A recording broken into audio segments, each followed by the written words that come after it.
Good day. My name is John Joseph C. Villarico from STEM 12 St. Paula. In this video, I will talk about cell analogy represented by a clothing shop. I will relate each part of a cell to a corresponding part in a clothing shop.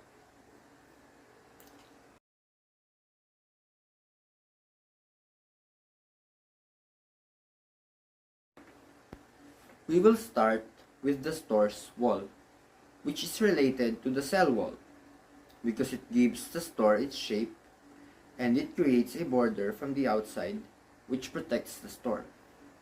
And just like a cell wall, because it is a boundary surrounding the cells of plants, fungi, bacteria, and protozoans. Next is the store entrance, which screens the people who are going in and out of the store, which have the same job as a cell membrane because it screens the kinds of substances that go in and out of the cell. Then the security guard, who is responsible for keeping the peace inside the store. Much like the lysosome, which is an organelle found in animal cells that breaks down macromolecules and restores old organelles. Next here is the cashier, who is the main reason why the store keeps running, which is very similar to the mitochondria, who is the powerhouse of the cell and provides the energy for the cell organelles to work. And then, the pathway, which is shown by an arrow. This is the place where people travel to move around the store, like an endoplasmic reticulum, which is a network of membranous tubules that transport the materials needed by the cell.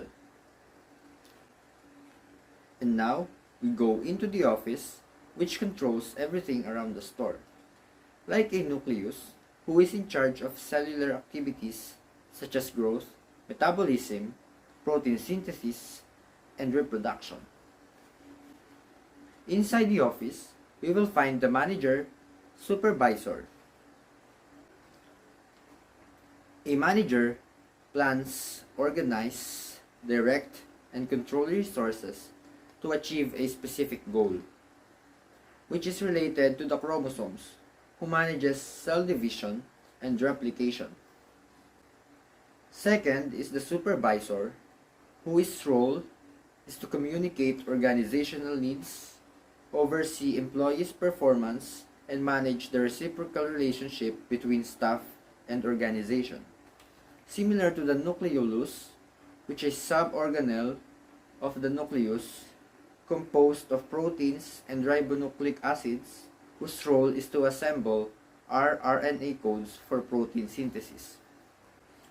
Then is the clothes, which is the primary product sold in the store, which is related to the protein, because it is produced inside the cell and is the driving force of every task of cellular life.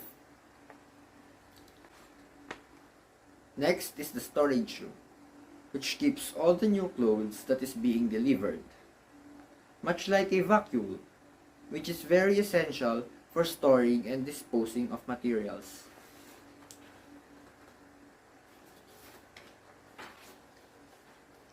Then, there is the receiving area, which takes the boxes of clothing that will be sold in the store after a while, like the Golgi bodies, which receives proteins and fats from the endoplasmic reticulum.